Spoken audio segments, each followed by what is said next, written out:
Halo semuanya, selamat datang di segmen analisa. Pembahasan untuk video kali ini kita akan review apa saja persidangan hari ini dengan kelima terdakwa dengan salah satu saksi ahli yang juga merupakan bagian penting. Ini adalah ahli digital forensik Heri Prianto yang memaparkan ada 3 sumber CCTV yang berasal dari rumah kediaman Verdi Sambo dan juga rumah dinasnya. Ada 2 CCTV yang berasal dari rumah Saguling, sementara ada 1 CCTV yang berasal dari rumah dinas atau di Duren 3 tersebut.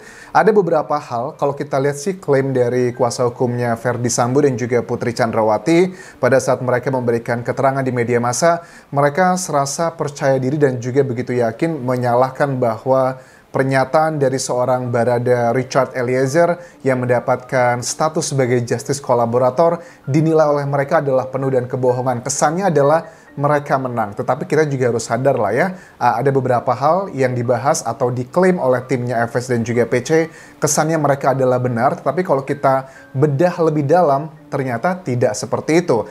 Hakim tidak bisa memutuskan langsung untuk isu tersebut karena agar menghindari ya tuntutan dari para terdakwa, agar menghindari drama-drama. Misalnya kemarin kita sudah ketahui bahwa salah satu hakim itu juga dilaporkan ke Komisi Yudisial oleh pengacaranya Kuat Ma'ruf karena dinilai tidak independen dan melanggar kode etik. Aku melihat sekarang dari tim hakim sudah lebih hati-hati agar menyampaikan hal-hal yang walaupun sudah terkesan nyata banget tetapi dibuatnya agak netral. Walaupun ada beberapa keterangan hakim, misalnya ada sindiran yang aku tangkap di sini. Hakim mengatakan bahwa cuma 2 CCTV ya pada saat tanya ke ahli digital forensiknya. Terus dari Heri Prianto mengatakan ada 53 yang mulia, tapi yang krusial hanya ada 2 ini saja dan 1 lagi yang ada di Duren 3. Jadi totalnya adalah ada 3 CCTV. Terus sindirannya kalau yang dikatakan yang mulia hakim adalah, oh berarti CCTV yang lain itu tercecer ya menurut hakim. Ini sih kalau aku bisa interpretasikan adalah sindiran ya untuk timnya FS dan juga PC. Kenapa mereka bisa begitu sangat mudah memberikan data-data. Misalnya kalau kita coba bahas satu persatu CCTV yang berasal di rumah Saguling tersebut. Itu semua ternyata CCTV yang berasal dari lantai 1 saja. Lantas bagaimana dengan CCTV di lantai 2 dan juga lantai 3? Masa rumah sebagus itu bahkan ada lift gitu ya? CCTV nggak ada, padahal lift sama CCTV harganya jauh lebih mahalan lift dibandingkan CCTV. Itu yang sudah tidak masuk akal. Kita akan coba lihat ini ya, beberapa klaim dari timnya Arman Hanis. Menurut aku sih, itu hanya narasi yang tidak tepat. Kenapa tidak tepat? Misalnya begini, CCTV di 8 Juli 2022 di rumah Saguling membuktikan FS tidak pakai sarung tangan. Kita harus mengakui dalam 3 CCTV yang kita lihat hari ini, itu memang di lantai 2 ya, lantai 1 maksudku di 2 CCTV di rumah Saguling tersebut, kita zoom sudah memang tidak ada si Verdi Sambo memakai sarung tangan. Itu adalah bagian yang pertama, kita harus akui. Sementara di bagian kedua atau CCTV yang ketiga di rumah Duren 3 atau di rumah dinasnya Verdi Sambo, tempat lokasinya TKP, pada saat dia turun dari mobil, setelah di zoom memang tidak ada sarung tangan. Tetapi kalau kita cross check keterangan dari ajudannya sendiri, yakni adalah pertama Azan Romer, kemudian juga Richard atau Baradae, itu kan mereka mengklaim, mereka melihat Sambo memakai sarung tangan. Dan dari CCTV ini juga menurut aku tidak serta-merta mematahkan statement dari kedua saksi tersebut seperti yang diklaim oleh Arman Hanis. Lihat nih, artinya klien kami itu benar memang tidak memakai sarung tangan. Itu keterangan Baradae dan juga Azan Romer itu mengada-ada saja. Kok aku tidak melihat logika berpikirnya kalau seandainya ada CCTV yang berada di ruang tamu di tempat lokasi penembakan tersebut, pada saat menembak dia tidak ada sarung tangan, itu baru masuk akal. Kalau hanya turun kan pakai sarung tangan itu bukanlah sebuah aktivitas yang akan memakan waktu lama. Sangat gampang sekali kita bisa berasumsi bahwa pada saat Verdi Sambo turun dari mobil tersebut di rumah Duren 3 kan dia bisa sambil memakai sarung tangan di tangan kanannya. Dan itu pun juga kemungkinan besar tidak terekam. Dan memang tidak ada rekaman CCTV untuk area di situ.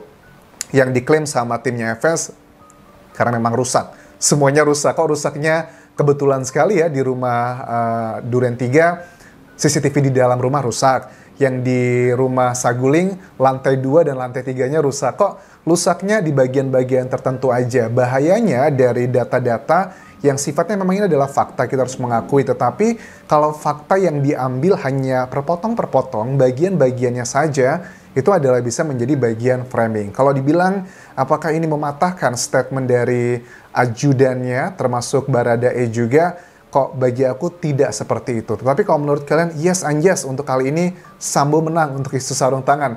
Kalian boleh tuliskan juga di kolom komentar ini kalau memang berseberangan dengan opini dan juga analisaku, tetapi jangan lupa alasannya apa.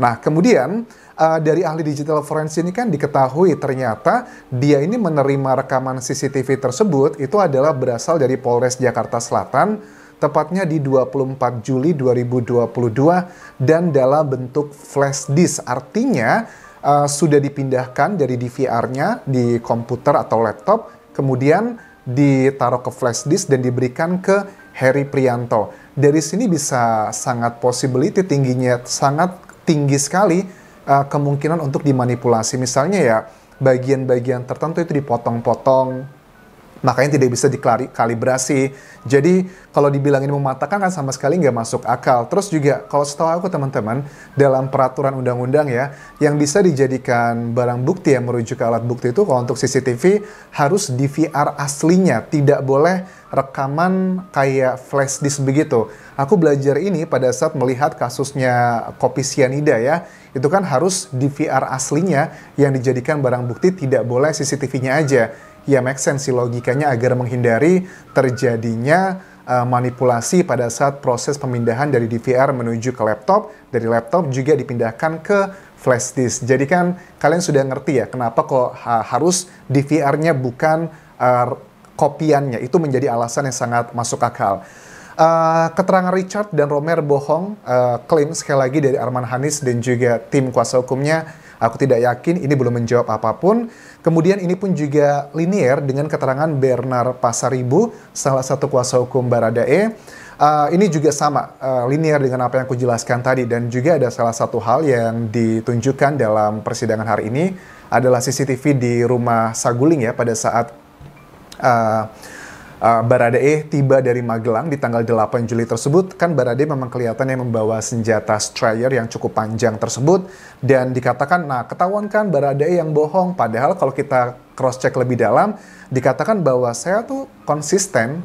Richard juga memberikan tanggapan di akhir persidangan bahwa saya tuh konsisten bahwa memang saya membawa senjata hitam tersebut, Stryker tersebut yang laras panjang, tetapi saya itu meletakkan terlebih dulu di sebuah ruangan yang tidak terekam oleh CCTV karena memang harus dilakukan sterilisasi dulu sebelum dinaikkan ke tempat penyimpanan senjata di lantai 3 atau lantai 2 di rumah Saguling tersebut.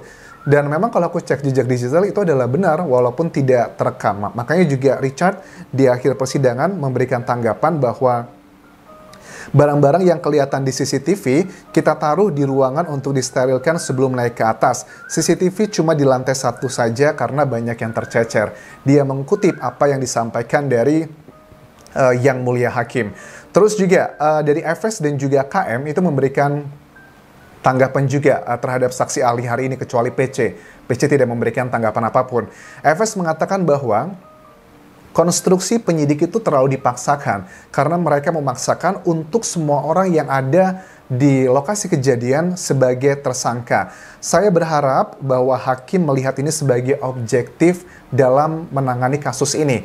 Menurut aku sih kalau objektif, hakim harus juga melihat kenapa kok yang hanya muncul CCTV tertentu. Kenapa dengan lantai 2, lantai 3 atau di rumah dinas di Duren 3 di dalamnya? Apa benar itu tidak ada? Kalau memang si Verdi Sambo mengatakan harus objektif dong. Mereka kan hari ini aku melihat percaya diri banget teman-teman. Nah kan salah tuh gitu semuanya. Padahal kan kita juga ngerti lah dengan obstruction of justice di mana ada sejumlah anggota Polri ya, bahkan juga di PTDH kan, karena mereka menghapus beberapa CCTV. Itu yang ketahuan, yang tidak ketahuan juga aku yakin masih banyak sekali. Karena kan di persidangan tuh apapun yang tidak terbukti belum tentu tidak terjadi. Kemudian KM, Kuatma'ruf itu juga memberikan komentar dari keterangan ahli ini, bahwa dia mengatakan, dan penonton pun memberikan suara riuh ketawa gitu, jadi hakim tahu kapan saya naik dan turunnya di CCTV ini. Ini adalah kata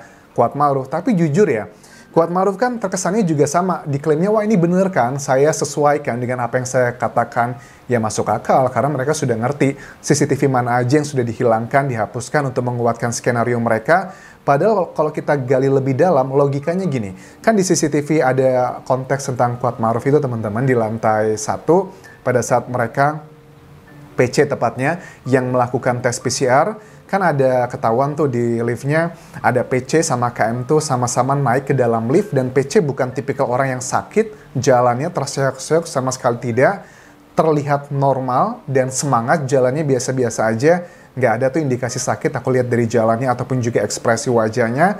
Di situ kan diketahui mereka naik lift bareng. Kan logikanya gini, KM dan juga PC sama-sama linear, bahwa KM itu sebenarnya harus kembali lagi pulang ke Magelang untuk melakukan tugasnya untuk menjaga anak-anaknya PC dan juga FS yang sekolah di sekolah Magelang tersebut secara asrama. Kenapa kalau sudah sampai majikannya, sampai ke rumah sudah aman, kenapa mereka tidak langsung pulang? Let's say anggap aja istirahat deh. Oke, fine istirahat. Tetapi kok istirahatnya spesial banget ya, ngikutin majikannya, ngikutin Putri Chandrawati naik lift. Apakah ini salah satu indikasi bahwa Putri Chandrawati, Kuatma'ruf naik ke lantai 2 atau naik ke lantai 3? Mereka untuk berkompromi, melakukan skenario apa yang akan dilakukan agar memuluskan pada saat nanti melakukan pembunuhan ke Joshua.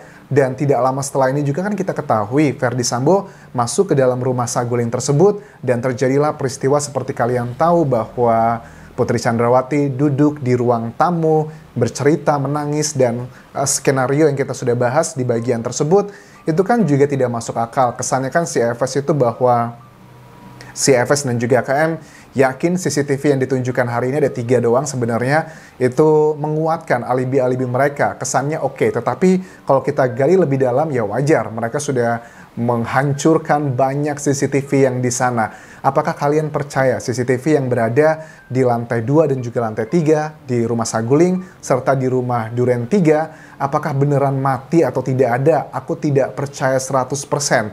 Karena kalau yang namanya CCTV itu mati, biasanya kan kalau kita beli CCTV, itu kan memasangnya itu kan satu set ya. Semua lantai dipasang bareng.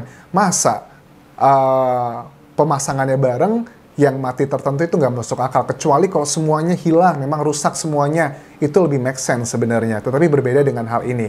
Ya, apalagi juga kita ketahui CCTV yang berasal di rumah Saguling, di rumah Duren 3 tersebut, itu kan CCTV yang berasal dari pos satpam ya.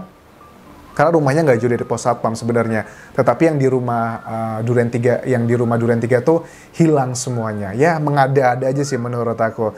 Dan hakim mengatakan ke Richard bahwa nggak usah khawatir, nanti Richard bisa melakukan pembelaan pada saat keterangannya si Richard. Jadi sekarang kita biarkan aja dulu timnya FS dan juga PC serasa menang gitu melihat persidangan hari ini. Dan hakim juga sudah memberikan hint atau tanda dengan kata-kata yang tadi dikatakan adalah CCTV yang tercecer. Jadi biar tidak terjadi polemik dan juga drama. Oke. Aku rasa itu yang bisa aku update untuk video kali ini. Terima kasih sudah menonton, sampai ketemu lagi di video berikutnya. Tinggalkan like dan juga komen, serta subscribe channel YouTube ini. Juga follow Instagram dan Facebook pageku Dian Jasa Asmara. Kita terus update kasus ini hingga nanti tuntas, hingga nanti hakim memutuskan hukuman apa untuk para 5 terdakwa. Sampai jumpa semuanya. Bye.